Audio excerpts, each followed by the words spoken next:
Say an apple a day keeps the doctor away, and Western New York is rich with a good crop this year. News 4's Brian Shaw is back with a bushel of good news for this year's harvest. Brian? Yeah, Jackie, Don, a rainy, cool spring, a hot and dry summer, and now a rainy past few weeks doesn't really sound like the most ideal conditions for apples, but this season should actually be above average. The cooler temperatures may have you thinking about fall. With fall comes apple picking.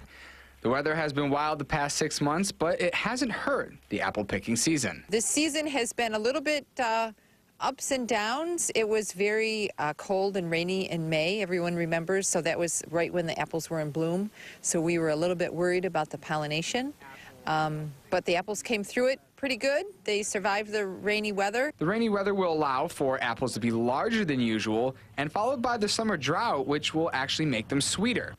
The U-Pick apple season started this past weekend, and the different apples you can pick from will change throughout the fall. We take you out to the apple orchard on a wagon, and we've got different apples and different orchards, so every weekend you may be picking in a different spot and a different variety.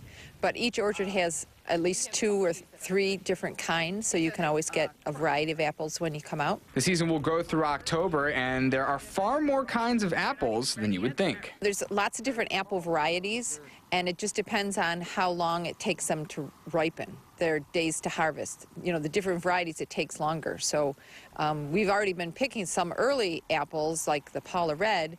They're ready in August, and then the later apples, like the Ida Red, are ready at the end of October.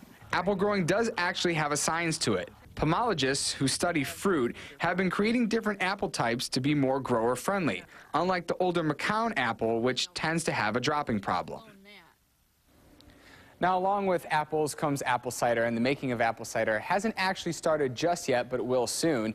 And the time of year also has a big play in how your cider tastes. The later in the year, actually the sweeter this cider will be.